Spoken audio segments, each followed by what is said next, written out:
Hello and welcome to the April 12th edition of This Week in South Carolina in Session. I'm Darrell Jackson here at the State House in Columbia.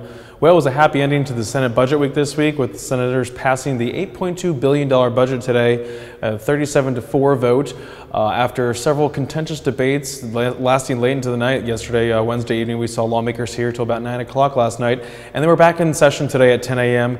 Through about the 4 o'clock hour. So they finally passed that budget. We saw several lawmakers pushing several amendments to the budget to take up some legislative items that didn't really go anywhere this year.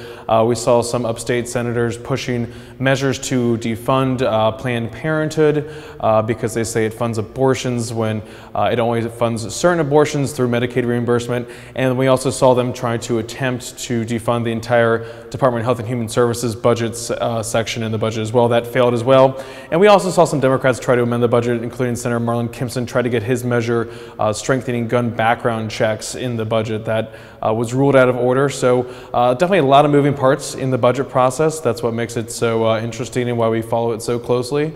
But we did see the Senate again vote 37-4 to pass that $8.2 billion operating budget for the state, which goes into effect July 1st. Of course, this budget now goes back to the House, and we start to see them hash it out between the House and the Senate later this month. Also today, we did get to see the plastic bag ban bill, H3529, get moved out of the Senate Labor, Commerce, and Industry Committee, the LCI committee, so that that plastic bag ban bill, which prohibits municipalities and counties from passing ordinances that would outlaw single-use plastic bags and styrofoam containers, that has moved to the Senate floor. Now, this is a House-approved bill that came over and is supported over in the House and is now on the Senate floor. So some more details about that in a moment. Also, we did see Senator Katrina Shealy's bill, S-805, which is the Child Advocacy Agency bill, move out of a House subcommittee to the full committee today as well. So a lot of moving parts going on today. But first, let's start in the Senate, where we are joined by Senator Hugh Leatherman. He's the Senate President Pro Tem, and he's also the chairman of the Senate Finance Committee, which oversees the budget. And he had some words for his fellow senators today about the budget process and where things stand right now. So let's go there right now.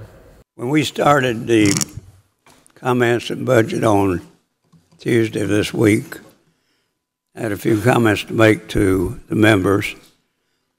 Let's do it with civility, respect for each other, and collegiality.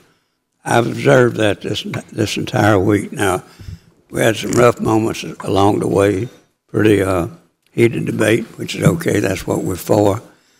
But I do appreciate what this Senate has done. You're coming together, we're respecting each other, and I applaud you and expect more of it.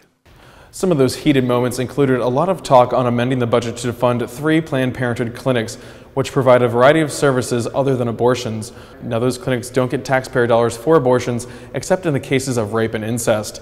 In an effort to tackle that, upstate Republican senators Richard Cash and Shane Martin tried to get rid of the $34 million in Medicaid money for family planning without any plan on how to cover the shortfall. And also included in the budget, we saw some additional pay raises for state employees. Like we said, there is some pay raises for correctional officers, folks who work for the Disabilities Special Needs Department in South Carolina. Those direct care caretakers actually get a pay raise as well. And a 1% teacher pay raises, as well as some additional step increases for teachers. We also saw increased funding for per pupils funding in the state and some more money for replacing old school buses in the state fleet.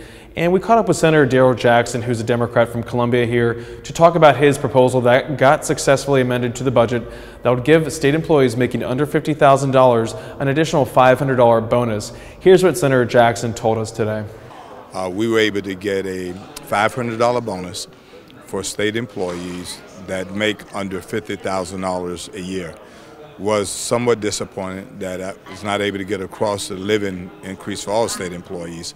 But this is a good start, and I feel like we've made progress in educating the body on why we need to include a cost of living raise annually into the appropriations going forward. So with some of the commitments I received that they would take a look at that, no guarantees, but that they would take a look at that, made me feel pretty encouraged. And Senator William Timmons, who is a senator from the upstate who is running actually to replace Congressman Trey Gowdy, successfully introduced a budget amendment that would require cities and counties across the state to certify that they are not sanctuary cities. Now, a sanctuary city is a city or a town that basically does not uphold federal immigration laws. And this is a big priority of Governor McMaster, as well as some Republicans, to make sure that they are coming across tough on immigration. Now, there are no sanctuary cities in South Carolina, but they say this provision helps make sure that that stays intact, and would also help make sure that they, if they certify annually that they are not a sanctuary city, that they ensure that they still get their state funding. So this measure was actually in a bill over in the House that got defeated on crossover day. So we did see that this got adopted into the amended version of the budget. So that is going forward now. It goes back to the House. Like we said, the whole budget goes back to the House at this point. Now, switching gears from immigration to plastic bag bans, we talked about H3529, this bill we've been following for 2 years now, is now on the Senate floor. It's a pretty contentious one. It has a lot of people kind of arguing different sides of the debate. Proponents are saying that this bill is needed to help save small businesses from making it more expensive for them to have to find alternatives to plastic bags, single-use plastic bags, or styrofoam containers. They say that this bill would help outlaw such a hodgepodge of laws that we are seeing now happening across the coastal communities, such as Isle of Palm, such as Folly Beach, Hilton Head, Surfside, and now recently Mount Pleasant, which has outlawed single-use plastic bags and styrofoam containers. Now, opponents of this bill say that this bill basically represents overreach, state overreach into local matters that are best left up to these municipalities that have already passed these bans and others that want to pass bans. So let's jump into this right now. Here's some debate from the LCI committee earlier today. There's been in this session, in my judgment, a trend toward those who have money and those who have access to be able to drive legislative agenda. We've seen it in regard to the codification of the common law doctrine of nuisance that the Manufacturers Association and other large industries wanted. We've seen it in regard to the relaxing of chicken farm regulations, because that is what a powerful economic constituency that engages in the political process wants. And we're about to see it now in terms of a very powerful industry who doesn't like to have their the sale of their product commercially hampered in any way. And at some point in time, I think something needs to be said about that, because we don't just represent those parties that have the economic clout and the money and the ability and the time to hire a lobbyist and come up here and advocate. We also represent the other 5 million people in South Carolina who, quite frankly, don't have the ability to hire a lobbyist or to get that sort of access. And I feel as if the everyday person has been given short shrift in contrast to what I think very powerful economic interests who have engaged in a lobbying process have had. It will increase costs for grocery store. We had one person who came to testify who runs a Piggly Wiggly, talking about the increased costs that he's going to have to incur because of that, those changes. Lots of the retailers like drugstores and other places like that, I mean, they've expressed concern. Now, I'll tell you, most of the testimony that we had was from folks, residents along the coast who were politely, passionately opposed to the legislation, that those who believe that this is a real problem, which I think most of us agree with, that the plastic pollution is a real problem. I think the disagreement is over how you address it. And I'll tell you, Senator from Richland and others, I mean, I'm concerned about a proliferation of varying ordinances that treat Walgreens differently in Mount Pleasant than they treat them in Beaufort, or they treat them in Columbia, or I mean, I think that's an issue.